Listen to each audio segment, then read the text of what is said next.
Hello and welcome back to the Just Jesus podcast. I believe we're episode number 5 now. So, I don't know. You get a special badge for making it for 5 episodes.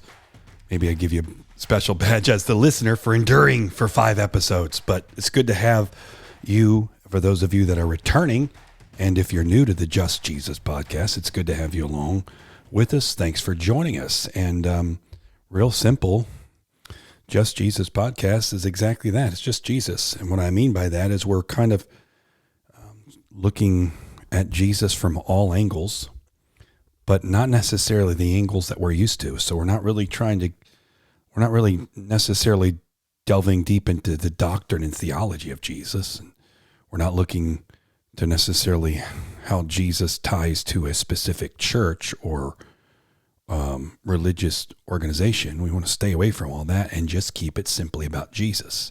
But not just simply Jesus for the sake of Jesus, but by looking at Jesus, hopefully for those of us that are desiring to know more about him, it will increase our faith and, more importantly, increase our desire to know more about Jesus and to make him the center of our life.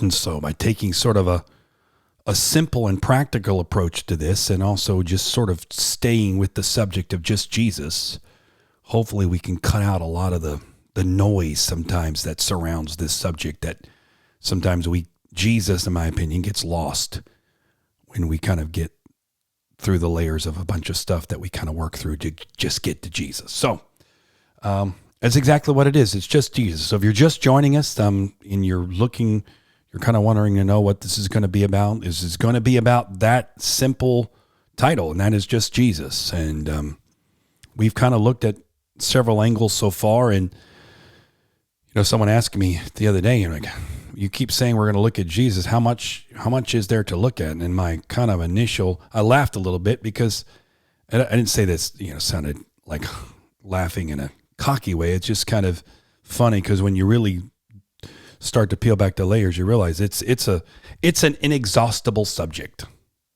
I mean, I don't think we could ever stop running out of ways to talk about Jesus. And so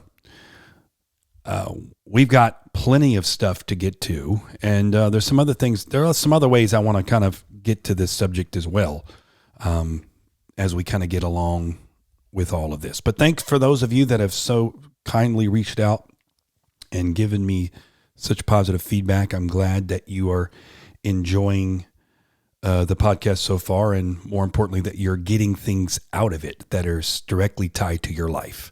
So that is the purpose of all that. That's why I felt to do this, was not just simply to be another voice. There are literally thousands of voices out there right now. Anybody with a microphone and a camera has a voice, and I don't want to just add to that noise, but my desire is to kind of cut through all of that and really speak to the heart of an individual, whoever that may be. And if that's you and you're a part of it, I'm glad you're a part. And I hope that something that's said today or in another podcast that has already been recorded, or maybe in one to come, will in some way, however big or small, encourage and challenge you and inspire you to grow in your own relationship with Jesus Christ. So, all that being said, let's get into it today. And this is episode 5, but if I could describe it better, it'd probably be episode 4B, because last week we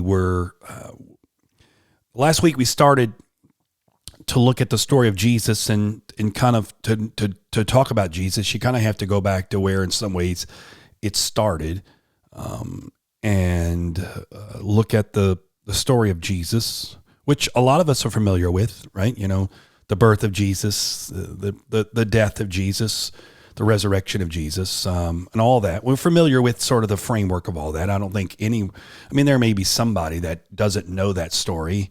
But again, I don't say this to sound trite, but if they don't know that story, I highly doubt they're listening to me today. So I'm assuming most of you that are listening have some framework, maybe not as descriptive as others, but through exposure to things like Chosen and other things that are out there, and maybe just your own upbringing, you have some semblance of the structure of the story of Jesus when it pertains to his life, death, burial, resurrection.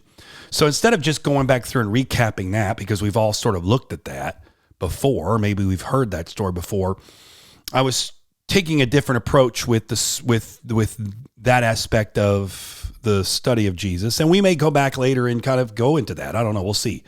Again, I mean, there's so many ways you can do this. You can even just, narrow into one particular part of the story and spend literally an inexhaustible, you could literally do months and months just on the aspect of the cross. I mean, I think Chosen is doing a full season on just small sort of slices of the story. So I say all that because that's not the intent.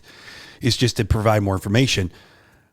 We used a framework, and if you didn't listen to last week, I would encourage you to go back and listen to last week so you have a better understanding. So I'm not going to have time today to go through and recap all of what we discussed last week, but I feel like if you're really going to get the most out of today, you need to go back and listen to last week. But we used the premise of the story of the Andrea Gale, which was the fishing boat out of Massachusetts that got caught in what was dubbed the perfect storm. And it was 3 storms that sort of came together in one particular time and place. So there was like multiple storms that were already brewing, and then there was a hurricane that was sort of added to it, and it just created this absolute monster storm.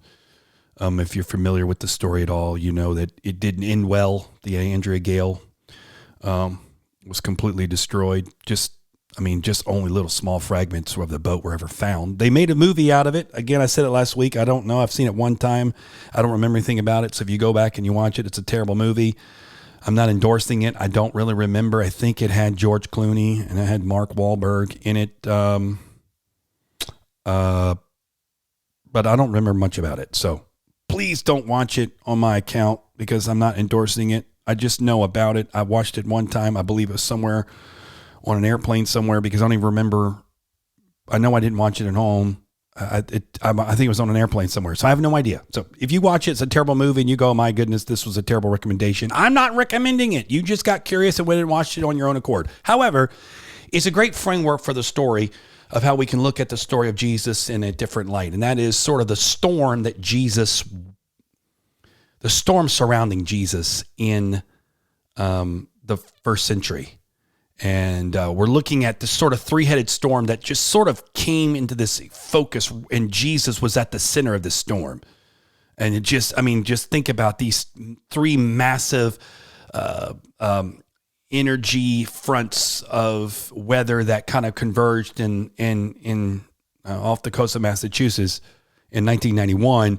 And just imagine that from the framework of there's Jesus in the middle, and he's the Andrea Gale. Now, his story is much more, is much better. And I'm not suggesting Jesus is just like a fishing boat. My point is that the story of Jesus is far more tremendous and has a better ending than pieces of the Andrea Gale. My point is that this sort of force that came down on this, this one boat was caught in the middle, and what it was like. And then, and the images of the waves that were just, 80, 100 feet high. It was just some crazy number. That's kind of like what Jesus stepped into. But Jesus, it's Jesus, right? He handled it in ways that just, to really know who Jesus is and really know how he handled himself and really what it was like when he walked onto the scene, you got to know what he was facing more than just simply, he came to die to save us from our sins. That's part of the story, but there's a bigger part of the story that even shapes further our understanding of Jesus and kind of just takes Jesus to a whole nother level for me. And so we kind of laid that out, and you can go back and there's some other things I kind of put in there last week. I don't want to go back through today because I feel like it's just going to be redundant for those of you that listen. So go back and listen to last week. And by the way, while you're at it, do me a favor, hit the like button, subscribe, and if you do, leave a comment. And it's not, again, in any way trying to promote and for any reason other than simply trying to get this message out to more people. And so the more likes we get, the more comments we get, the more shares we get, the more YouTube will help spread the message for us. We don't even have to do it. YouTube's algorithm takes from there. So you just got to get some traction. So if you could do that and help me out, that'd be great. But back to the point. So we talked about last week, the first part of the storm we talked about was the Roman side of the storm. And more than just simply the Romans playing sort of the backdrop to the story of Jesus, which in most of the time, they're sort of the, they're a part of the story, but they're not really the story. But last week, we kind of put more of an emphasis on what was going on in the Roman world and sort of their mindset, because I believed it played a huge part in the framework of all of this going on. So it's one storm.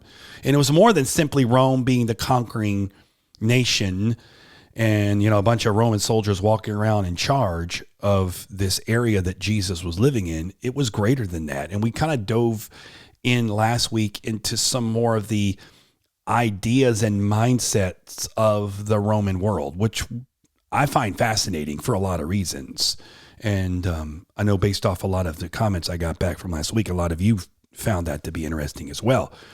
But we're going to move on to part two, and that is the second part of the storm, and that's the Jewish storm. And it was equally, and obviously it plays a more prominent role in the story because of the fact Jesus being Jewish. It kind of plays a part of the story in a greater way, and didn't necessarily, and for good reason. Again, I'm not diminishing that. I feel like I feel like phrasing it that way sort of diminishes it. I'm not intending to diminish it. I'm meaning from the standpoint of the Jewish part of the story is huge because Jesus is Jewish. He had a Jewish culture. He had a Jewish upbringing. He had a Jewish mindset. It was Jewish all the way. So the Jewish part of the storm is of great importance to know.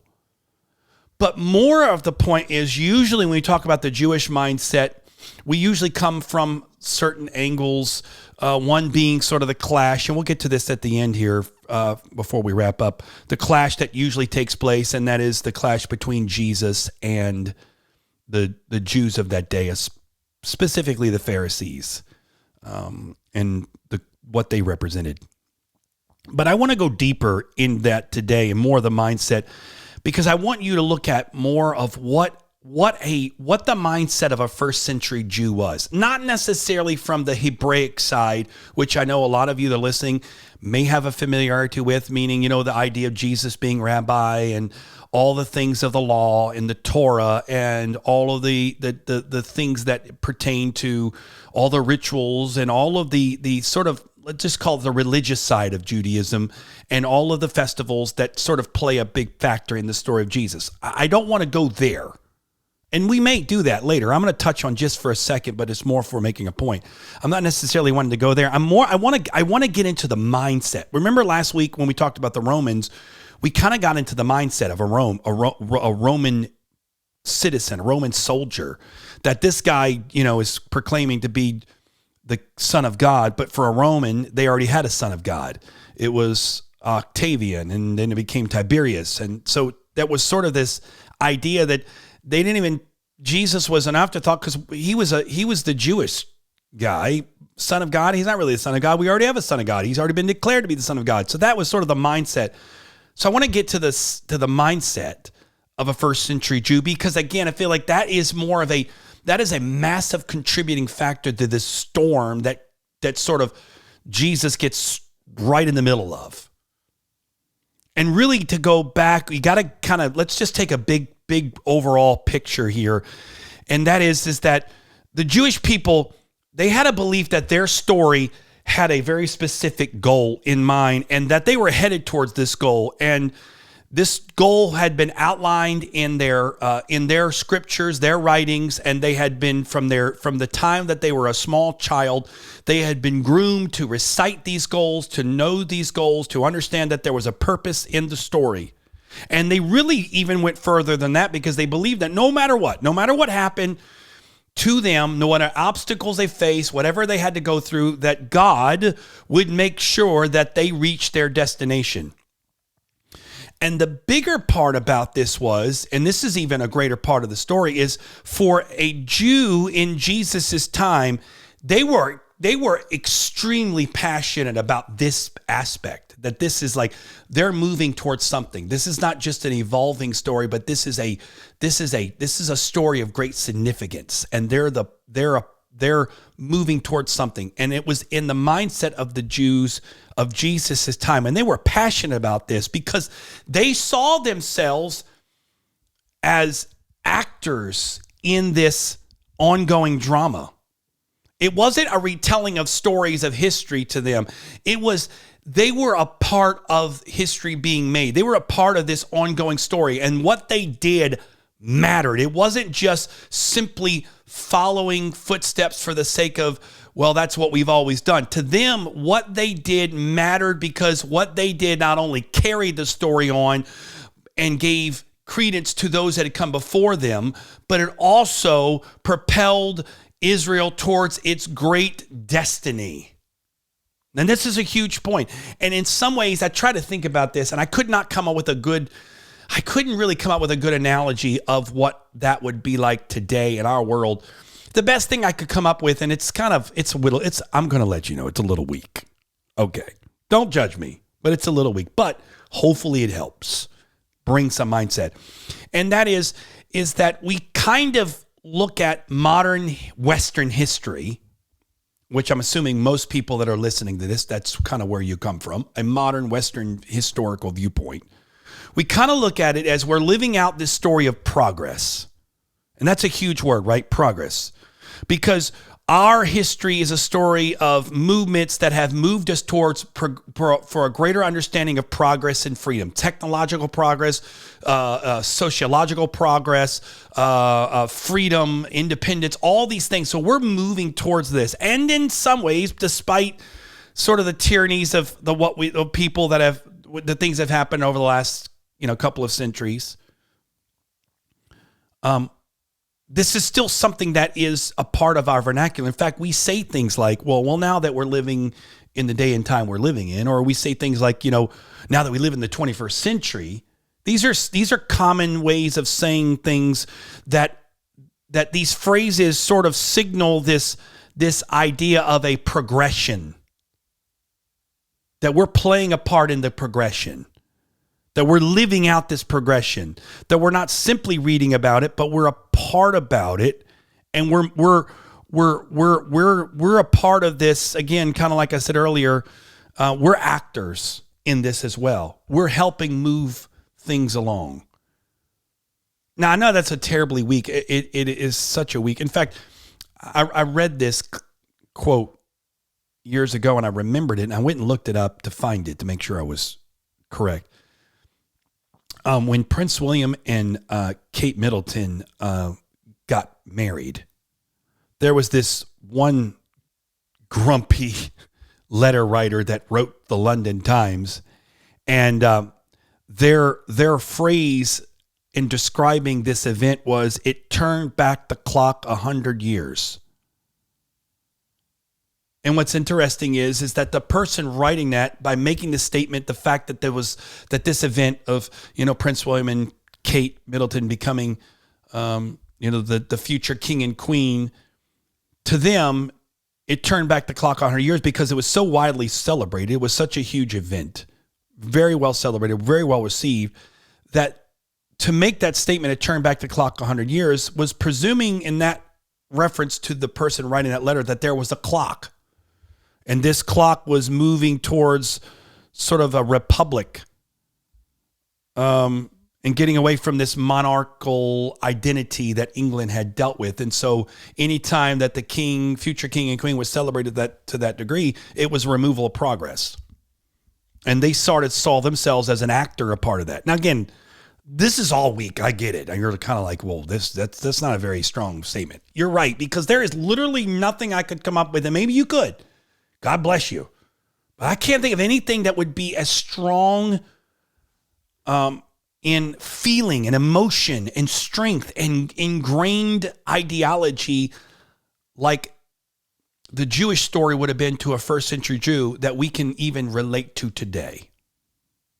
There's nothing. Because think about it. Even the story of progress that we kind of have adapted to, we're living in this 21st century of such advancement, that's still relatively new compared to all of history. I mean, really think about it. I think the story of progress and what progress means really doesn't go much farther back than a couple hundred years ago, but that's even more technological progress with the Industrial Revolution. I mean, if you want to get closer to social justice and, sort of, just the impact of the ethnic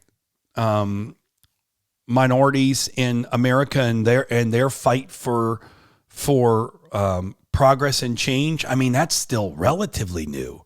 Some of you even listening to this podcast were a part of that story. But even that story is still fairly new compared to, and I'm not, please, Lord knows, I'm not diminishing anything to that. I'm using it as illustration, and I'm stepping lightly to use it because I'm not trying to offend anyone or downplay the significance of the suffering and story to be told that we have witnessed over the last 50 years. I'm using that to just say, even with all of that, it's a drop in the bucket to what it was for a Jew. Because think about it, this is talking about hundreds of years, but for a Jew, you're talking about well over 1,000 years. Their story had been going on for 1,000+ years by the time Jesus shows up. And it was this sort of best way to describe it for them. It's like this ongoing movie that had a single plot. And this movie stretched back all the way to Abraham and Moses and David and all these other sort of heroes of the past. And they believed, more importantly, this is even more. They believed that their story was unique. And unique in the ancient world. There was nobody like them. And that it was all about to come to a great climax at any moment. Now, this is huge. Again, the psyche of a first century Jew. This is why the storm Jesus walked into was more than just a philosophical difference or religious difference. It was massive. So they believed this. This was huge to them. And they had this story. And again, I say this, I'm detaching myself from the story, but not that I don't believe in the significance of all of this. That's I think in the way I'm telling it, maybe listening to myself talk here and think, if you're listening, you may think I'm coming from an angle of disbelief. I'm not. I'm trying to use this. I'm detaching myself from it so that we can look at it from a different perspective. I'm trying to remove sort of my attachment to it and just kind of look at it from a different perspective. So if you hear that in my language, I fully believe the story. I believe, you can't separate Jesus from who he is. So let's make sure. I want to make sure that I don't just throwing that out there. Anyways, but the first century Jew, they believed that their God was the one true God. And again, they had this assurance in them that God was going to make sure that they reached their goal despite any setback, any disappointments they faced. And my goodness, did they have tons at that point. And whatever happened, God would sort it out and take care of it no matter what. And so you had this sort of contrast because on one side you had the Romans that were sort of stepping into their golden age. And it had already arrived, and they're just living in they're the most powerful nation on the planet. There's no army that can stand them. Their technology is advanced. Their culture is advanced. Their society is advanced. They have all this stuff, and they're in their golden age. And on the other side, the other storm brewing, the Jewish storm, they're looking forward to a better future from a sort of ungolden age. And they prayed fervently for freedom and justice and peace that they were convinced was theirs. And God would do it, and it was going to happen, and it was a guarantee. And it could happen at any moment. And they had these stories that they would tell, powerful stories that they would tell and share with each other. They would read them out loud. They would study them. They would even turn them into prayers. And not just about just the beginnings and the sad tales of what had happened, but about the glory to come, the glory the glory of what was to come. And these prayers and these words were filled with detailed and filled with so much hope. One of them in particular, which plays such a huge part to the fabric of all of this, is the story of the Exodus. which had happened about 1,500 years before Jesus arrives on the scene. This is the story of, even though the Exodus, most of you do, but the Exodus story is the story of Moses leading the Israelites out of Egypt, right? Out of slavery, out of Egypt. They cross over the Red Sea parts. Israel passes over. Well, Pharaoh chases, Red Sea closes, Pharaoh bye-bye, and they're off to the promised land. They get stuck in the promised land. So it's this whole story, right, of that what happened. And it's the biggest story is that they believe that this was going to happen again. And from this premise, bad guys were going to do their worst, but God would always rescue his people. So to really understand the Jewish mindset, and in fact, how they saw Jesus or how they didn't see Jesus, you got to understand the Exodus story, because Jesus chose Passover, which is the celebration, the annual celebration of this Exodus. Jesus chose this time to make his move, his crucial move, his main move. We're about to celebrate that here in the next couple of weeks. It'll be retold. This was not by accident. But again, you got to look at the mindset. Again, I'm not getting into the theological or the doctrinal parts of the story. I'm getting into the mindset of what a Jew, an average Jew that was on the street, whether he was a fisherman or he was a tradesman or a farmer, an Olive Garden guy, whatever he did. He worked at the Olive Garden like today's, pasta. I'm talking about he worked in the olive groves. He was a landowner, whatever he was. This is how he thought. This was ingrained in him. He didn't even know he thought it this way because it was natural to him. It was just the way it was. It wasn't like, this is it.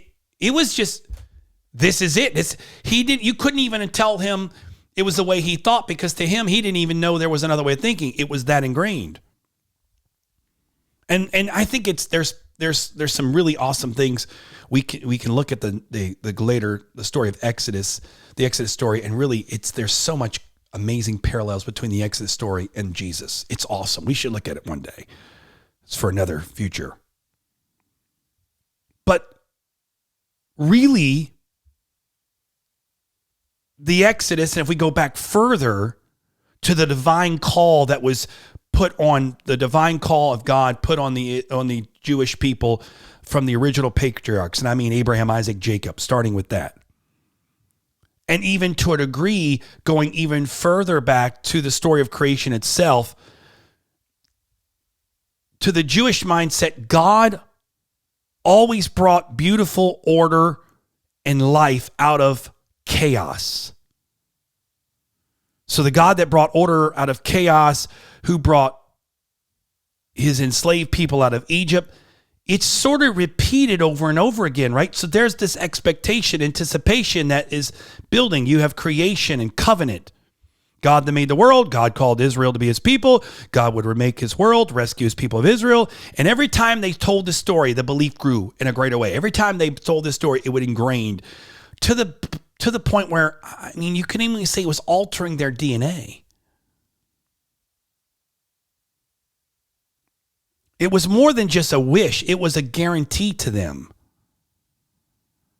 So think about this, a storm. I don't know or I'm not a meteorologist, but I don't know how long the shelf life of a storm from when it starts and how it develops. I don't know that. But imagine a storm that had been brewing for 1,000+ years, 1,500 years, longer than that. But let's just go 1,500 years. Imagine a 1,500-year storm that is there to be unleashed on Jesus. Not talking about a little cold front, little wind, and a few drops. 1,500 years of energy, of force, of faith, of hope, of a narrative being played over and over again was building when Jesus steps onto the scene. And, by the way, let's not forget the Romans. But what's amazing is it's actually interesting.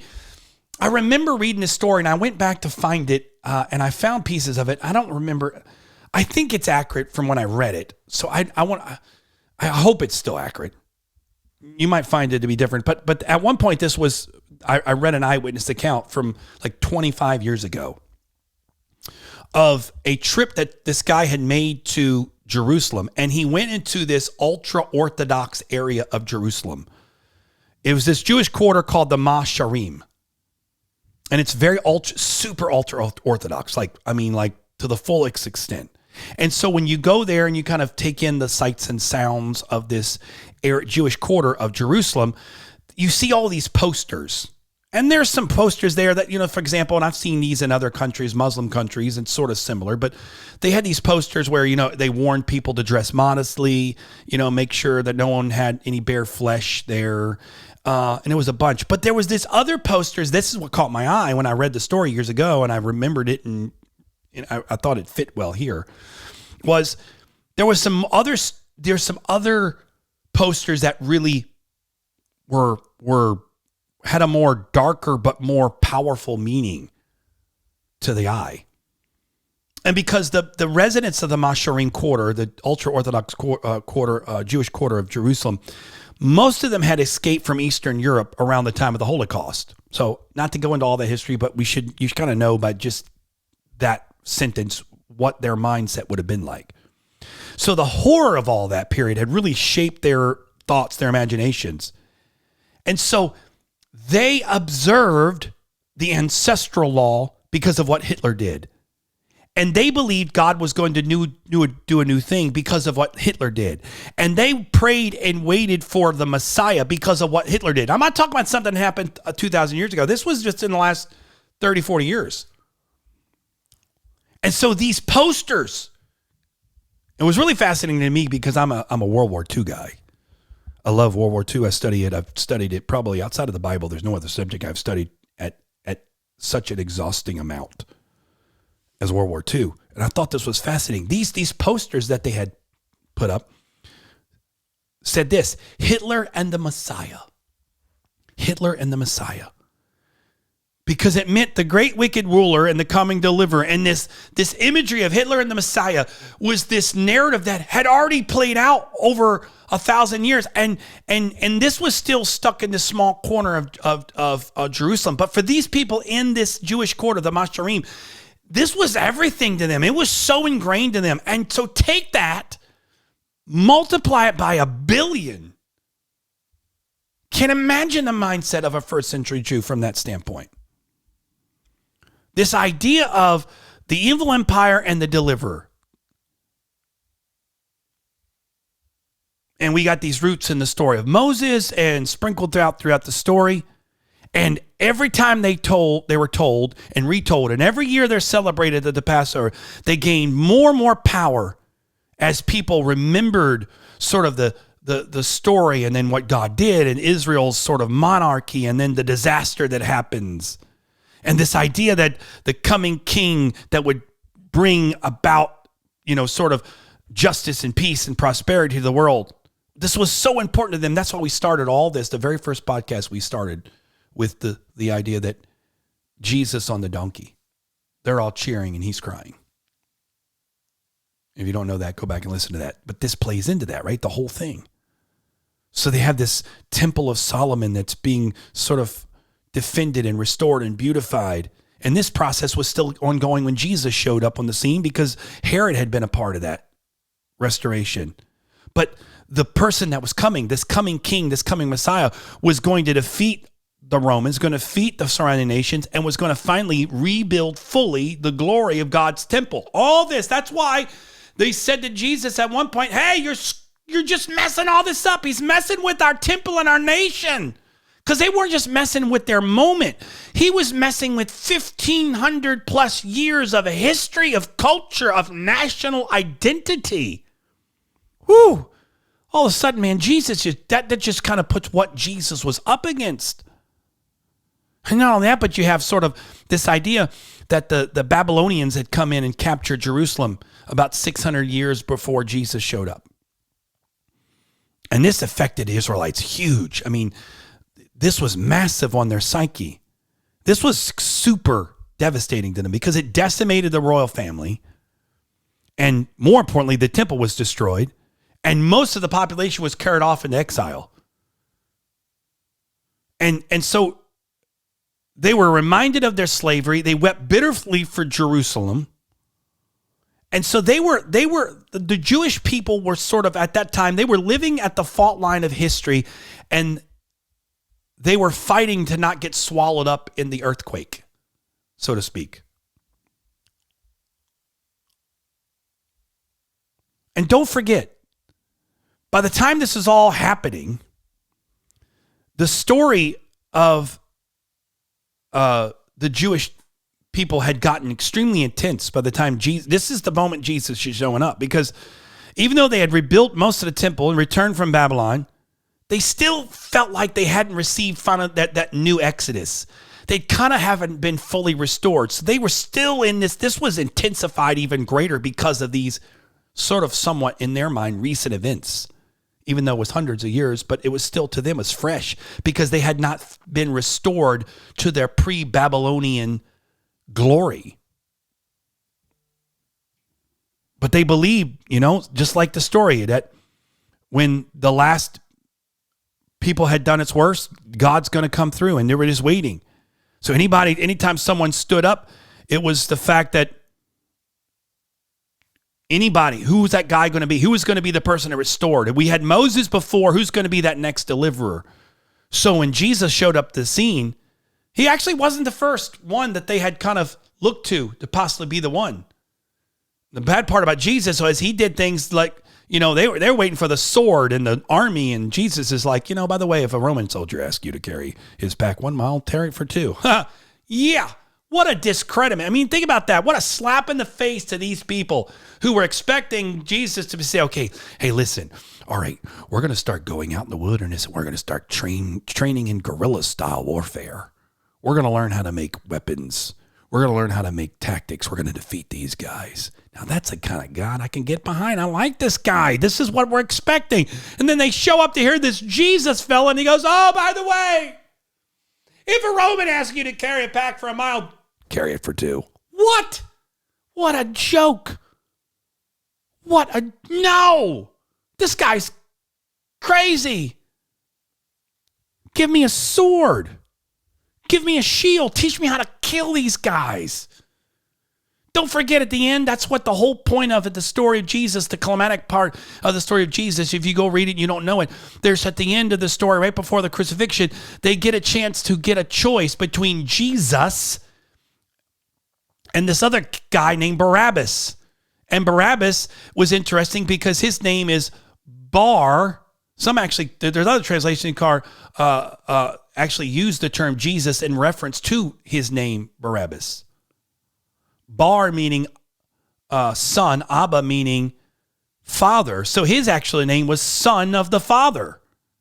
So he had the Son of the Father, Jesus. He said, if you've seen the Father, you've seen me. I'm the Son of God. Son of the Father, Jesus. The Son of the Father, Barabbas. And sort of the crowd that day gets to choose. And we know the story. What do? They say, give us Barabbas. Give us Barabbas. That's my best crowd voice. And we're like, oh, that's so appalling. How could they do that? You probably would have been saying, give us Barabbas. Oh, I would have never done that. I would have been there with Jesus. I would have been like, Jesus, I'm with you. We're going to be right there. I'm going wherever you go. I don't know if you would have. I don't know, before you give yourself a pat on the back. I don't know. I don't know. I'm not sure if you would have been the same way. You might have been doing it because, hey, we're trying to get rid of these dudes. And guess what? You know why Barabbas was in prison? Because he had killed a Roman. He had done what we were trying to figure out to do. Why are we wanting this Jesus guy that wants us to take Romans and help them? And this other guy, in fact, did you know he even helped heal a Roman servant? Do you know this is not the guy we want on our team? Give us Barabbas. This guy's already proven he's big and bad enough to stand up against all this. I want that guy. So we're like, oh, we would never do that. I could never do that. How do you know that? Because you're looking at the story from the wrong angle. You got to look at the story from past to future, not from future to past like we do. Oh, it's easy back looking at that going, yeah, they made a mistake. Oh, yeah. But they didn't think they were making a mistake. They were doing what was right. They were justified in it. That's why the Pharisees had such a problem with Jesus, because it wasn't necessarily the doctrinal, philosophical, theological issues they had with Jesus. It was more so Jesus was messing up their plan, because the Pharisees at their heart were restorationists. They wanted to restore the kingdom to its glory, and they thought to do that they would make they would be perfect. They would do everything right. I mean, like follow everything to perfection. In fact, in order to make sure that happened, we're going to not only do what we're supposed to do, we're going to actually add one more. And that was their whole mindset. So anybody that threatened that was an enemy, especially from the fact, not necessarily an enemy for a power struggle. It was an enemy because you're enemy from the standpoint, you're messing with our restoration. So when Jesus comes along and he's doing stuff that's just, in their mind, breaking laws, ceremonial laws, you're like, hey, dude, you're going to get us killed again. The last time we messed up, we went to Babylon. Before that, we were in Egypt. Have you not looked around? You see these guys walking the street with swords and spears. They're not exactly friendly. So we're trying to get rid of them. And I know God did it before. He'll do it again. And we're going to do everything in our power to obligate God to hurry up the process. And if you want to come mess it up, we're going to take you out. This was the mindset. This was the storm. And this is so important to me, especially for those of you that are listening today that are current modern day Christians. Because in some ways, I feel like we're set up to repeat history. Because like Jesus stepped into the first century storm. We're going to talk about the third aspect next time. We're already 41 minutes into this, and I don't like to go very long because I know you have time and you have things going on in your life, and I appreciate you sticking with me this long. But we'll talk about the third aspect next week and then kind of wrap everything up. But I think this is relevant because, again, and I always I want to bring relevancy to all this so it's not just looking through a historical lens. But the relevancy of it today is because I think if you're a modern Christian, we're in danger of repeating the same thing. Because we have this narrative that we quote, and there's truth to it. I'm not suggesting there's no truth to it. That God's going to rescue us, that God's going to deliver us, and we're just waiting. At any moment, that's going to happen. And the world's getting bad, and at any moment, we're expecting God to deliver us, and we've already predetermined how that should be. We already predetermined how that's going to be. And in order to make sure that we're a part of that deliverance, we're going to make sure we are perfect and upright. And if anybody comes along that doesn't fit in that mold, we're going to attack them and take them out because they're messing with our plan. And if they say that if we don't understand history, we're bound to repeat it. I think in some ways, if we're not careful, we're bound to repeat it because I'm determined more and more as I grow closer to Jesus, but understand more about who he is. I don't think Jesus is going to show up this time like we think because he didn't do it the last time. And I'm afraid that for some of us, we're repeating the same mistakes of the past. That we're going to be looking for Jesus in one way and he's going to show up in another way and we're going to miss him. And if you think, well, that would never happen. Well, that's what they thought too. You would have never convinced a first century Jew that they would miss the Messiah. They would miss the Messiah, the promised deliverer, the one that they had believed for 1,500 years. They were going to miss it? No way we're not going to miss it. Are you kidding me? The first time he shows up on the scene, we're going to know who he was. And we have this attitude where we're not going to miss it. We're going to know. We're going to know. Are we? Will you? Will I? I don't know. I hope not. But I don't want to become so narrow-minded that I can't see when Jesus comes. And the story of the Bible, especially in the Gospels, it's replete with time and time where someone just missed Jesus because they were looking for him in one way and he came in another. So the significance about the first storm, the Roman storm, is because for some of us in America, we have replaced the Romans with the American government. We kind of feel the same way about the American government as the first century Jews felt about the Romans. They're sort of our oppressors, and the government's out to get us, and they're going to take away our freedom, and they took away our church buildings, and then the government's just making legalizing everything, and everything is just, it's all going down. And my goodness, we've got to either vote for the right holy man to get in there, which good luck on that, or we're just going to sit around because it's just our nation is just going downhill. Well, let's be honest. I agree with you. It ain't great. But the Jews felt the same way. And then on top of that, just like them, we have the same idea. We have our Christian ideologies. We have our Christian rhetoric. We have our Christian beliefs. And there's truth to it. I'm not suggesting or downplaying their belief, the truth of them. But we've sort of, and there was truth to the coming Messiah. So they had truth too. We have truth. But they missed it. And I'm afraid if we're not careful, we're going to miss it. Because we're looking for Jesus in one particular way, but he may show up in a whole nother way. And we might just miss him. Because he's not obligated to us. He wasn't obligated to the Jews. He was obligated to fulfill the promise, but it was up to them to see the promise being fulfilled. It's not God's obligation to make sure we see it. It's his obligation to do it. We're the ones that are supposed to know and be sensitive to figure out and find out that he's doing it and get out of our narrow-mindedness that causes us to miss just like they missed. So before maybe we need to be a little more understanding of the Jewish mindset because we're in the same boat. And if we're not careful, we're going to repeat the same thing. So I find this is one of the things. It was one of my favorite subjects to talk about because I found it fascinating, the parallels. Even though we're separated by 2,000 years of history, there's so many parallels. And I feel like in some ways, not only there are parallels, but there's so many opportunities to repeat the same thing. And so Jesus steps into this storm, this perfect storm. We're going to talk about the third part next week. But in some ways, I believe Jesus is revealing himself in the same perfect storm today. We just have replaced the characters in the story, but the story remains the same.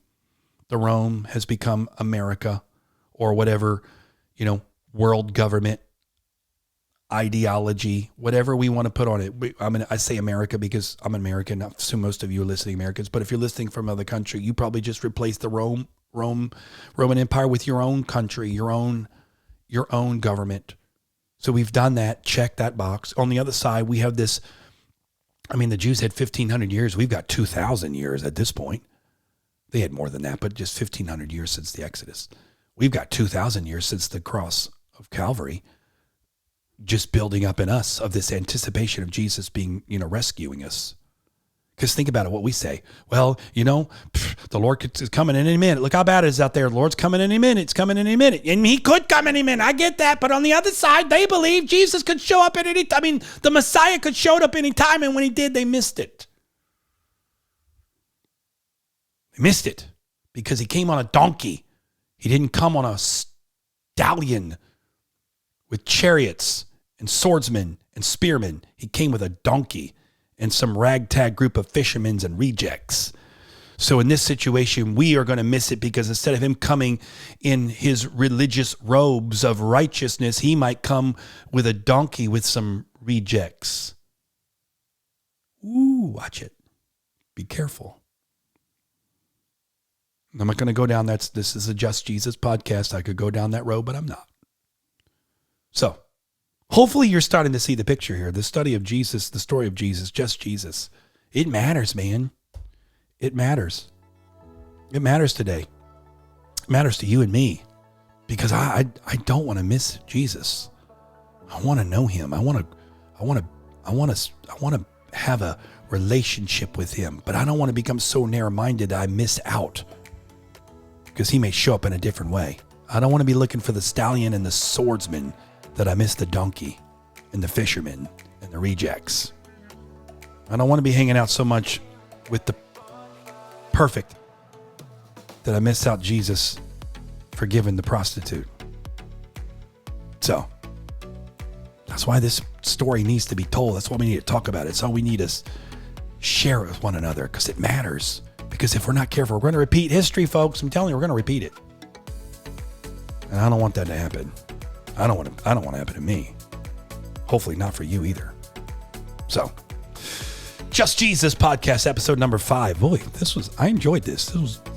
I say it was good, not to pat myself. I really enjoyed this today. So hopefully you did too. Thanks for sticking around this long. And come back and see us next week. Episode number 6 or episode 4C. We did 4B today, 4C, but we'll call it 6 to keep it continuity. We'll talk about the third storm, what that meant. And then we're just going to put Jesus right in the middle of all of it. But again, It's just Jesus. That's it. Until next time, God bless you. Thanks for listening, and hope that you come back and visit us again next time. And if you haven't, take time and listen to the previous podcast. I believe they'll help you, challenge you, and encourage you. Until next time, God bless.